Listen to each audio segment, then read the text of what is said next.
Hi, I'm Nicola, editor of Acre Books, and I'm back to talk about the last C, the fifth C of good copy editing, correctness.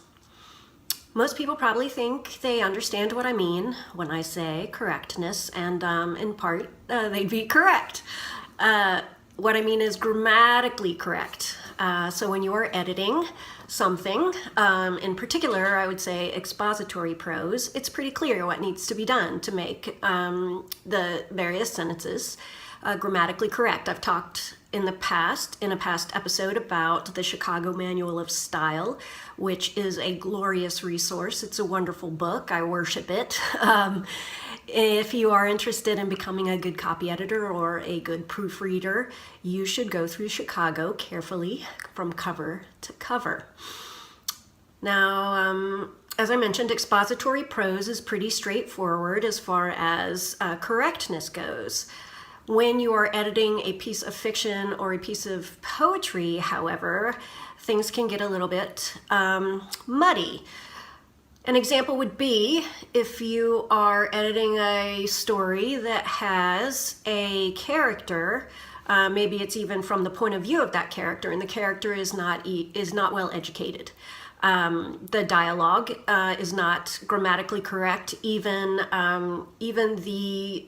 the parts of the story that are not dialogue, if they're coming from the point of view of that character, they are not grammatically correct because the writer is trying to represent the consciousness of a person who does not have a lot of schooling. In that instance, it would be really intrusive to try to correct that character's grammar in dialogue or in the parts of the story that are just sort of point of view paragraphs. The same can be said, of course, for poems that are coming from a speaker that is not well educated. Another instance, though, in a poem where there might be a problem creating grammatical correctness would be, this comes up fairly frequently actually, the use of which and that. One is restrictive, one is non-restrictive, one requires a comma, the other does not. And they are often flipped. In fact, I feel like the language is probably changing to such an extent that there will be no distinguishing between that and which in the next, I don't know, couple of decades. But for now, one is restrictive, one is non-restrictive, one requires a comma, one doesn't.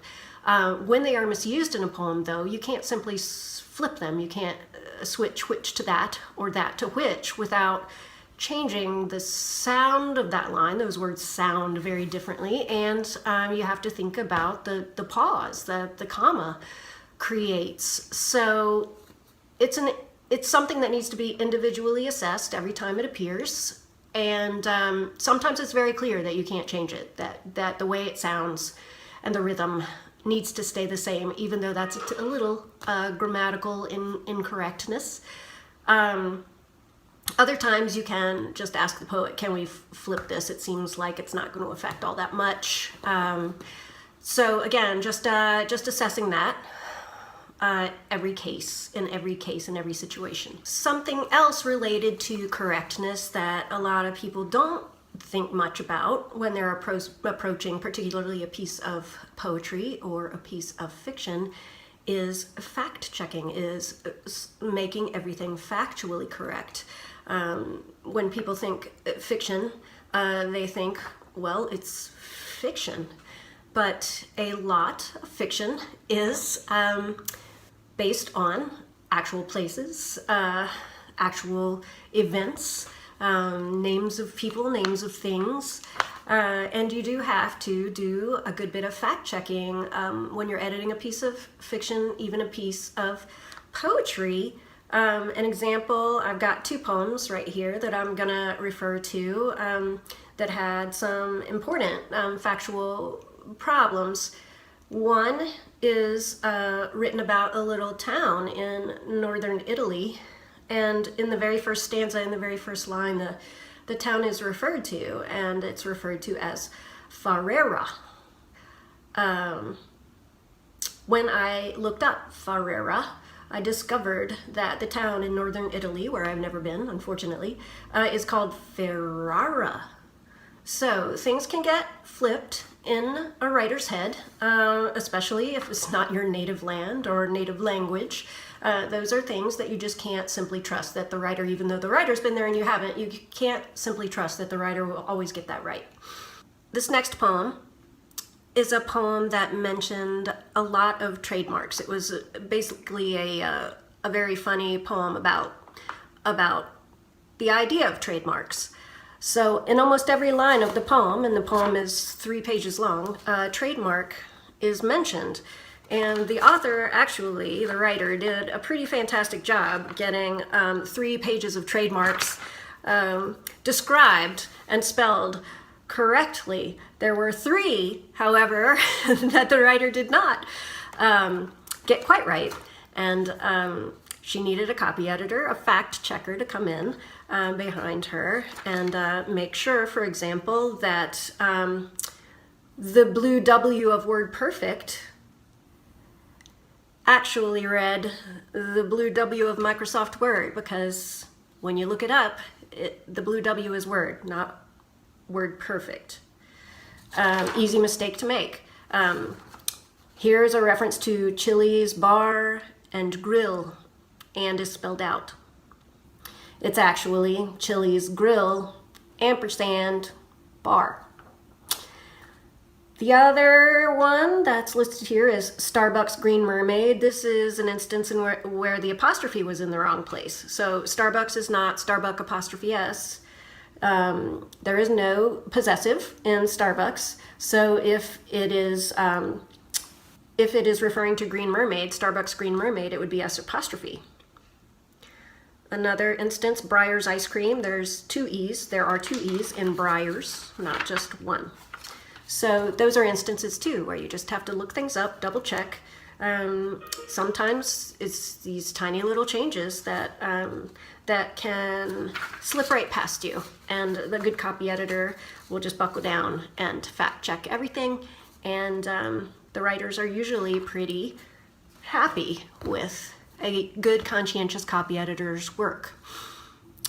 I will touch here upon the 6th C, which I just sort of throw in toward the end of the sessions where I talk about good copy editing, because there are instances in which writers are not very appreciative of the work. Even if you are being a good restrained, conscientious copy editor, some writers can get pretty bent out of shape about you changing their words.